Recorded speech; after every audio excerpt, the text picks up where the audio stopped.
जय हिंद सभी को। आज आपके लिए नंबर सिस्टम टॉपिक लेकर आए हैं और स्टार्ट करते हैं आपका जो एग्ज़ाम होने वाला है एनटीपीसी का और ये रेलवे के एग्ज़ाम जो भी एग्ज़ाम होने वाले हैं उनके लिए आज से स्टार्ट करते हैं। सभी क्वेश्चन में वो क्वेश्चन कराऊंगा जो परीक्षा में आए हुए क्वेश्चन हैं, सभी क्वेश्चन महत्वपूर्ण रहेंगे।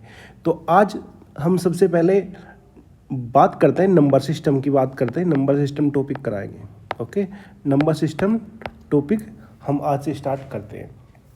अब नंबर सिस्टम में सबसे पहले हम आज करेंगे स्थानीय मान और अंकीय मान। ओके, एक देखो दो चीज़ें होती हैं। अब जैसे कोई भी नंबर मैंने लिख दिया, जैसे मैंने ये लिख दिया 3 5 7 2, ये संख्या मैंने लिखी। ओके, अब इसमें जैसे कि अगर मैं 5 की बात करूं, ठीक है, अब 5 की दो वैल्यू होती हैं। एक तो हम बोलते हैं इसकी प्लेस वैल्यू। अब प्लेस वैल्यू कौन सी है इसकी? 500, यानी कि कौन से स्थान पर है, प्लेस वैल्यू क्या है इसकी? 500। ओके, और एक होती है इसकी फेस वैल्यू। फेस वैल्यू क्या है इसकी? 5। ओके, क्लियर हो गया। ये क्या हो गया इसका स्थानीय मान और ये क्या हो गया इसका अंकीय मान। ओके, दो वैल्यू होती हैं और इसमें कुछ अलग चीज़ नहीं है।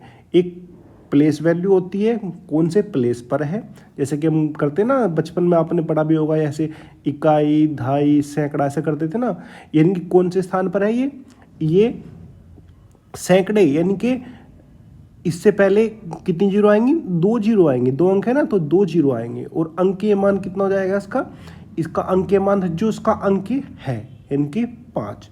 अब जैसे अगर मैं 3 की बात करूं, जो 3 है उसकी जो फेस वैल्यू है वो तो 3 ही रहेगी। ओके, और अगर मैं इसके अंकीय मान की बात करूँ तो 3 ही रहेगा। और अगर इसके प्लेस वैल्यू यानी कि स्थानीय मान की बात करूँ तो इसका स्थान कौन सा हो जाएगा? इसका स्थान हो जाएगा हजारवा। इकाई, दहाई, सैकड़ा और हज़ार, यानी कि कौन सी वैल्यू पाएगा ये? 1000 पर। ये इसकी क्या हो जाएगा? स्थानीय मान हो जाएगा, यानी कि प्लेस वैल्यू हो जाएगी। ओके, तो इस तरह के क्वेश्चन यहाँ पर आएंगे। तो आगे क्वेश्चन पर चलते हैं। फर्स्ट क्वेश्चन देखते हैं। देखो ये फर्स्ट क्वेश्चन आपके सामने क्या कहा? 56, 78, 921, 4 में 5 का स्थानीय मान क्या होगा? अब 5 का स्थानीय मान ये है, देखो यहाँ पर ये वाला 5 है ना, ये मैं यहाँ पर लिख लेता हूँ। ओके, अब इससे इधर ये तो 5 हो गया। अब इससे इधर कितने अंक हैं? 1 2 3 4 5 6 7, यानी कि 10 की पावर 7। ओके, ये हमारा आंसर हो गया। ओके, तो आंसर आ गया हमारा ऑप्शन सी। ओके, ये चीज़ आपको समझ में आ गई होगी। उसकी स्थान देखना है कौन सा स्थान है, और अगर इसका हमसे पूछ लेता कि इसका अंकीय मान कितना है तो वो 5 ही होता, वो चेंज नहीं होगा। ओके, नेक्स्ट क्वेश्चन पे आते हैं। क्वेश्चन नंबर 2, संख्या 76897 में 8 का स्थानीय मान निकालना है। अब 8 का स्थानीय मान निकालना है, ये 8 है यहाँ पर। ओके, इसका स्थानीय मान निकालना है तो 8, इससे पहले कितने अंक हैं?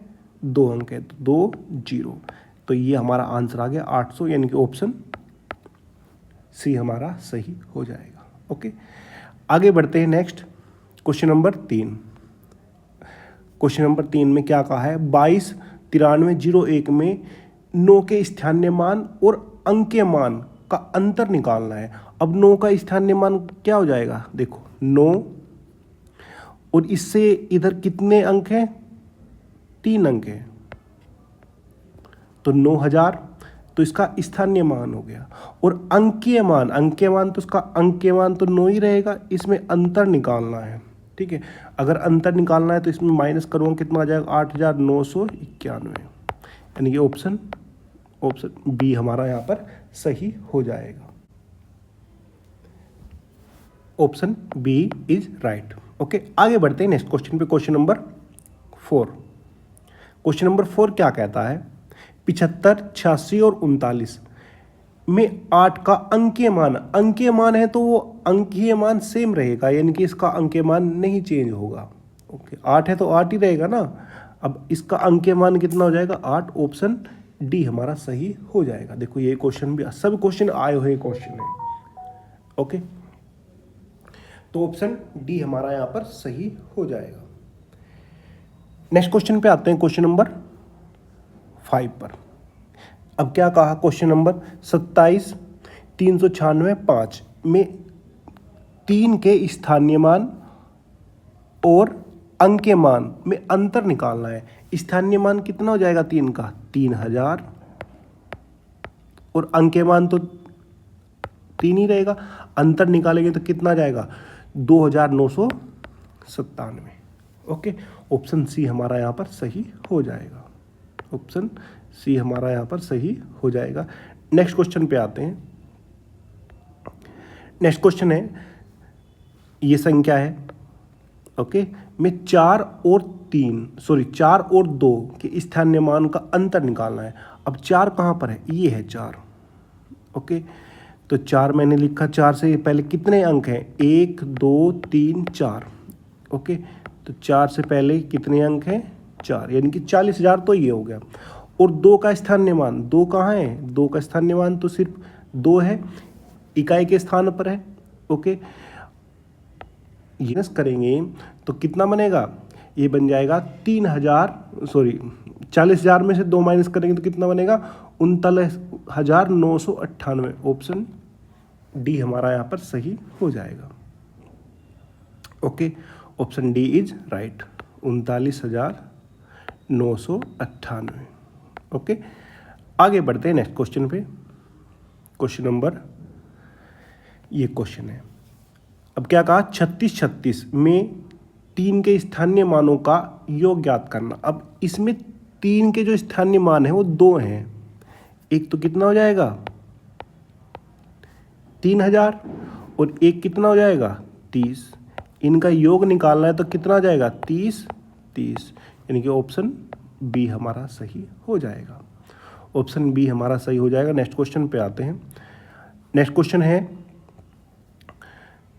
683 479 में 8 और 4 के स्थानीय मानों का अंतर निकालना है ओके। अब 8 का स्थानीय मान कितना होगा, इससे 8 से पहले कितने अंक हैं, 4 अंक हैं, यानी कि 80,000 तो ये हो गया। और 4 का स्थानीय मान कितना हो जाएगा, 4 से पहले कितने अंक हैं, 2 अंक हैं, ये हो गया ओके।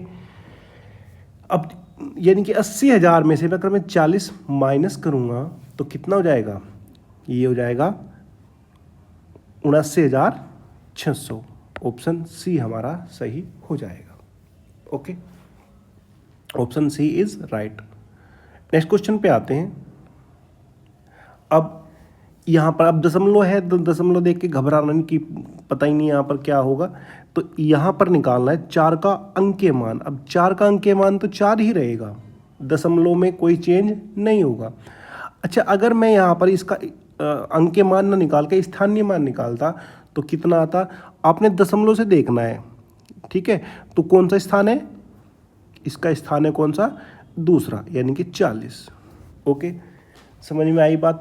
अगर इधर किसी संख्या का स्थानीय मान निकालना है तो क्या करेंगे, ये दशमलव से इधर है, जैसे कि 3 का मैंने स्थानीय मान निकालना है तो 3 गुना 1/10, तो ये 3 का स्थानीय मान हो जाएगा, याद रखना। अगर सपोज मैंने 9 का निकालना है, 9 का स्थानीय मान तो 9 गुना 1/100, क्योंकि कौन सा स्थान है इसका, दूसरा स्थान है, तो 2 जीरो आ जाएंगे ठीक है। तो इस तरह से इनका स्थानीय मान निकालेंगे और अंकीय मान तो वो सेम रहेगा ठीक है। अब यहाँ पर क्या पूछा है कि अंकीय मान, 4 का अंकीय मान तो 4 ही रहेगा ओके। ऑप्शन बी हमारा सही हो जाएगा। नेक्स्ट क्वेश्चन पे आते हैं। निम्नलिखित में से कौन सी संख्या 8 से विभाज्य है, 8 से विभाज्य है। अब देखो 8 का एक नियम बताता हूँ मैं आपको कि 8 का नियम क्या है। देखो 8 के अगर नियम की हम बात करें, 8 का नियम क्या कहता है कि बाद की 3 संख्या, 8 का नियम क्या कहता है, 8 का नियम कहता है जिस संख्या की बाद की 3 संख्या, ये वाली 3 संख्या 8 से पूर्णतः भाग हैं तो वो संख्या 8 से पूर्णतः भाग होगी। पूरी संख्या चेक करने की जरूरत नहीं है, कितनी संख्या चेक करने की जरूरत है, बाद की 3 संख्या ओके। अब मैं दूसरा तरीका आपको बताता हूँ। देखो अगर 8 से चेक करनी है, हम क्या करेंगे, तीसरी संख्या देखेंगे। अगर तीसरी संख्या इवन है, अगर तीसरी संख्या इवन है और बाद की दो संख्या 8 से भाग होती है तो वो संख्या 8 से पूर्णतः भाग होगी। और अगर तीसरी संख्या, ये 3 संख्या है ना यहाँ पर, अगर तीसरी संख्या ओड है और बाद की दो संख्या में 4 जोड़ने पर 8 से पूर्णतः भाग होती है तो वो संख्या 8 से पूर्णतः भाग होगी। ओके, क्लियर हो गया। यानी कि अगर यहाँ पर ये संख्या, तीसरी संख्या ओड है तो 4 जोड़कर चेक करेंगे, और अगर इवन है तो 4 जोड़ने की ज़रूरत नहीं है। ओके, अब देखो मैं इसमें चेक करता हूँ, ऑप्शन ए में आता हूँ मैं, क्या है 792। अब 792 यानी कि ये क्या हो गया, ओड हो गया। अब मैं इसमें 792 है, ये इवन है, ये इवन है, तो मैं 92 को चेक करूँगा कितना, 4 जोड़ के। अब अगर इसमें मैं 4 जोड़ दूँ तो कितना हो जाएगा, 96। अब 8 से डिवाइड करूँगा मैं, आर्टिकल आर, और 8 दूनी 16, ये डिवाइड हो रही है। अब हमसे क्या पूछा है, विभाज्य नहीं है, तो इसका मतलब ये तो नहीं है। ओके, अब ऐसे ही यहाँ पर चेक करूँगा मैं, ये 1 हो गया जो कि ओड है। अब 12 में मैं 4 जोड़ूंगा 16, तो वो भी डिवाइड हो रही है, इसका मतलब ये भी आंसर नहीं है हमारा। अब ये यहाँ पर क्या है, इवन है। ओके, इवन है और ये 12 है। अब यहाँ पर आप 4 मत जोड़ना क्योंकि यहाँ पर ये इवन है, 4 है, तो ये आंसर आ गया हमारा ऑप्शन सी। चलो इसको भी चेक कर लेते हैं। अब ये क्या है, ओड है यहाँ पर।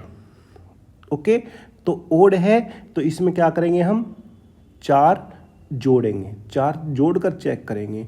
तो 52 और 4 कितनी हो गई, 56, और 56 को हम 8 से डिवाइड करेंगे तो 8 56, इसका मतलब ये भी डिवाइड हो जाएगा, ये भी आंसर नहीं हुआ हमारा। तो आंसर हो गया हमारा ऑप्शन सी।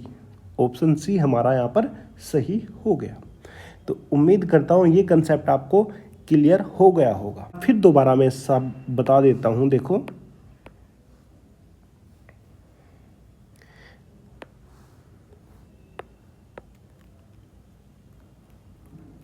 एक बार दोबारा फिर बता देता हूँ मैं। अगर मैं 8 से चेक करता हूँ, 8 से चेक करने के लिए क्या करना है, बाद की 3 संख्या चेक करनी है। ओके, बाद की 3 संख्या चेक करनी है। ये तो आप बाद की 3 संख्या चेक कर लो। और शॉर्ट तरीका क्या है, अगर तीसरी संख्या इवन है, क्या है, इवन, ये इवन है, तो हम इसमें क्या करेंगे, इसमें कुछ नहीं करना, इन दो संख्या को हम 8 से डिवाइड चेक करके देखेंगे। ओके, इसको 8 से डिवाइड करके देखेंगे। और अगर तीसरी संख्या ओड है तो हम बाद की दो संख्याओं में 4 जोड़कर चेक करेंगे, और अगर भाग हो गई तो वो संख्या भाग हो जाएगी, अन्यथा भाग नहीं होगी। ओके, तो ये आपको समझ में आ गया होगा। उम्मीद करता हूँ वीडियो आपको पसंद आई होगी। तो मिलते हैं नेक्स्ट वीडियो में। Thank you for watching.